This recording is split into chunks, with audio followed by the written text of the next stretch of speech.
जनवरी की ठंडी शाम थी। पहाड़ी कस्बे नीलगढ़ में बर्फ गिर रही थी। सड़कें सुनसान थीं और पीली स्ट्रीट लाइट धुंध में खो जाती थी। काव्य अपने दोस्त के पुराने घर में अकेला ठहरा था। घर लकड़ी का था और हर हवा के झोंके पर कराहता था। गांव वाले कहते थे कि यह घर सर्दियों में जाग जाता है। काव्य ने हंसकर बात टाल दी। रात गहराई तो बिजली चली गई। बाहर हवा गुर्राने लगी। उसने कंबल ओढ़ा और मोमबत्ती जलाई। तभी ऊपर की मंजिल से कदमों की आहट आई। काव्य चौंका। घर में उसके सिवा कोई नहीं था। आहट फिर आई, धीरे धीरे, सीढ़ियों की तरफ से। मोमबत्ती की लौ कांपने लगी। ठंड अचानक बढ़ गई। काव्य ने आवाज लगाई, लेकिन जवाब नहीं मिला। उसने सीढ़ियों की ओर देखा। अंधेरे में किसी की परछाई हिलती दिखी। परछाई रुकी और फुसफुसाई काव्य का नाम। उसकी रीढ़ में सिहरन दौड़ गई। वह पीछे हटने लगा। तभी दीवार पर टंगा पुराना शीशा दरक गया। शीशे में उसे अपना चेहरा नहीं दिखा। वहां किसी और की आंखें थीं, खाली और उदास। एक ठंडी हवा कमरे में घूमी।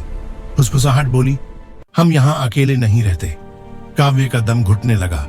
उसे याद आया कि गांव में बरसों पहले एक परिवार बर्फीली रात में लापता हो गया था। कहा जाता था कि घर ने उन्हें अपने पास रख लिया। सीढ़ियों से आवाज उतरी, लकड़ी चरमराई, दरवाजे अपने आप बंद होने लगे। काव्य ने प्रार्थना की और दिल से कहा कि उसे जाने दिया जाए।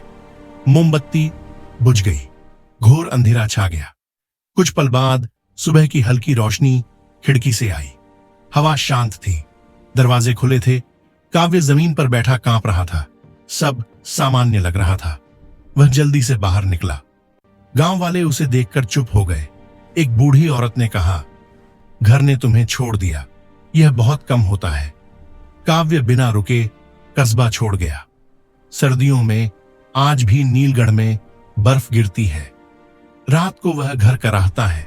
लोग कहते हैं कि जो उसकी आवाज सुन ले वह पलट कर नहीं देखता, क्योंकि घर अभी भी किसी नए मेहमान का इंतजार करता है।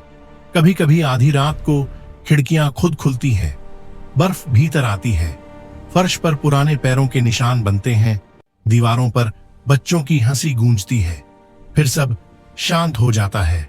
सुबह सूरज चमकता है। घर मासूम दिखता है, पर ठंड जानती है, यादें जानती हैं और घर जानता है। इसलिए यात्री यहाँ देर नहीं रुकते। वे आग जलाते हैं, दरवाजे बंद रखते हैं और रात भर जागते हैं, क्योंकि नीलगढ़ में सर्दी सिर्फ मौसम नहीं है, वह देखने, सुनने और याद रखने वाली चीज है। जो आया है वह बदला है, जो गया है वह चुप है, और जो आएगा वह कहानी बनेगा। ठंडी कहानी। यहाँ हर सांस धुंध बनती है, हर कदम गिनती करता है और हर दिल डर को पहचान लेता है। बस यही सच है। सर्द रातों में हमेशा खामोशी बोलती रहती है, वहां अब भी।